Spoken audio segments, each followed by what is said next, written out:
Welcome back to Drinking with Craig and Roger. I'm Craig. I'm Roger, and today we're going to sample Sassenach.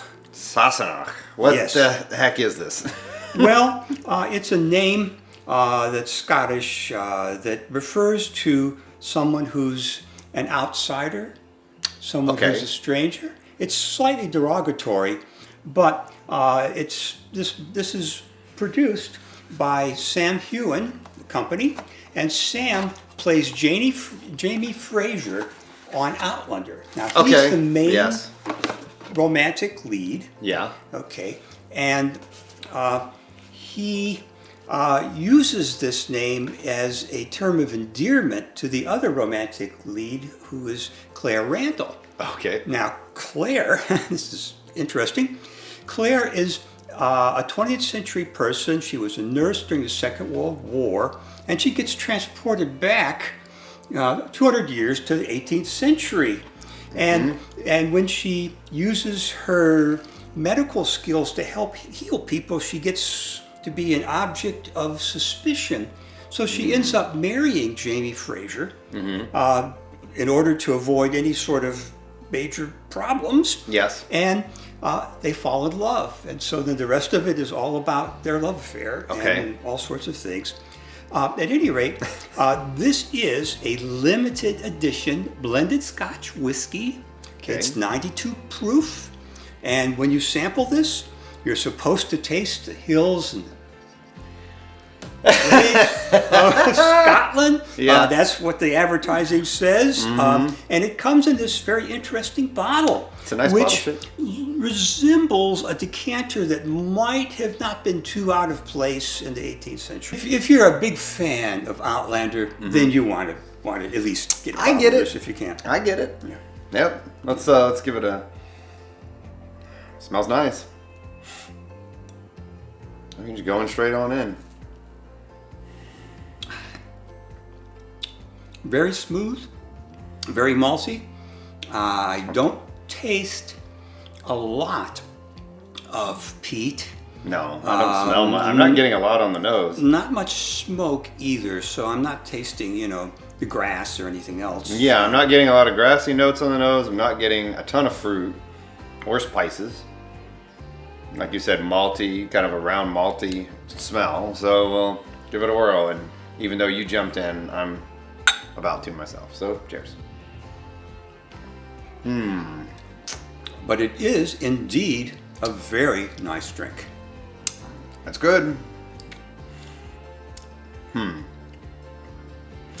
Yeah, it doesn't taste all that dissimilar to the Johnny Walker Black that we've had in the past, except that the Johnny Walker Black does have that peat smoke in it. Yeah. It's definitely unpeated. No, this reminds me more of some of the Speyside whiskeys that don't have a lot of smoke in them. And it's maybe got the body of, say, Glenlivet, I think, which is that's a malt. That sounds right. But That this sounds has got to have, since it's blended, Yeah. and it doesn't say it's all malt, so it must have some grain whiskey in it.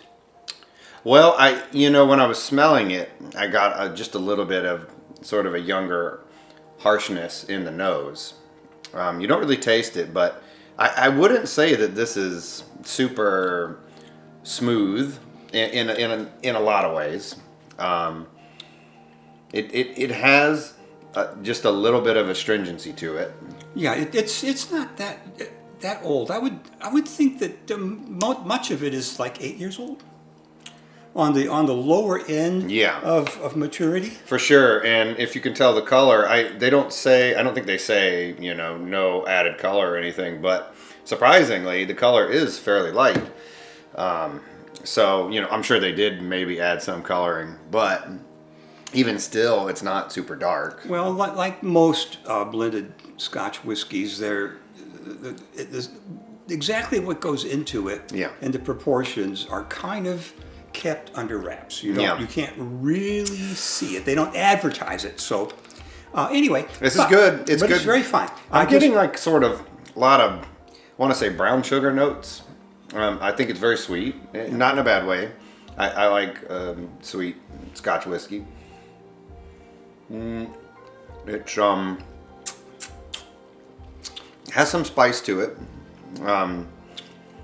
Kind of like many space sides that I've had. Has some sweetness, maltiness, not a lot of fruit, not a lot of grassy notes, like you said.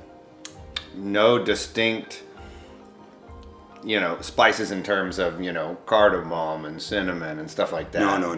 It's Raisin. Yeah, I would say what we're tasting here is like 95% malt. Mm-hmm. About like that, with maybe a little other stuff in there, but that's it. Mm-hmm. So It's nice. It's nice, and if we could run a little bit of the video, there's a nice video of Sam Heughan walking in the mountains and looking out over at Scotland, and this whiskey is supposed to make you feel like that. And yes, if you're in the mountains, okay, then you're up there where they're around Speyside, where they don't these days put a lot of smoke into it. Right. So that's many times, yeah. It, yeah. Yeah, I mean, I think my takeaway on this is, one, it's good. So if you get it, if you're a big fan and you get it, you're not going to hate it at all. You'll like it. It's not very complex. It's not very unique, and I think you can do just as well for about half the price in, other blends or single malts that I've had. Yeah. Personally. So I think you're definitely paying for a little bit of the name and the tie-in, and maybe the bottle costs bottle a little bit more. Ooh, almost, a little bit more. Almost dropped this. Yes, I would say the bottle adds some. It has a nice thick stout cork with a handsome gold top.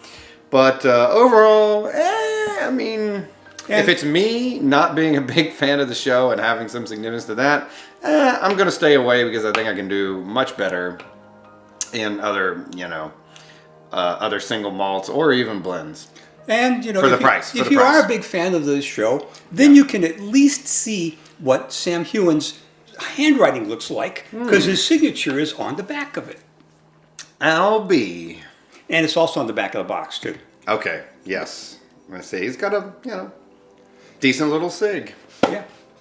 Well, that's where I'm at. What about you? Do you agree? Oh, I agree. I think I'm going to give it a thumbs up. I'm going to say that It's good. if you're looking for the best value you can get, the best quality for the best price, This is not going to be it. But then we don't always get something just because it's the best value. True. There are No, lots of other absolutely. reasons for things too. Yeah. And this is a good one for it. So Yeah. if you like what we're doing, subscribe, give us comments. We will get around to answering them as soon as we can. Yep. And here's to you. All right. Here's to Scotland. Here's Scotland. Cheers. And here's to outsiders. Okay, sure.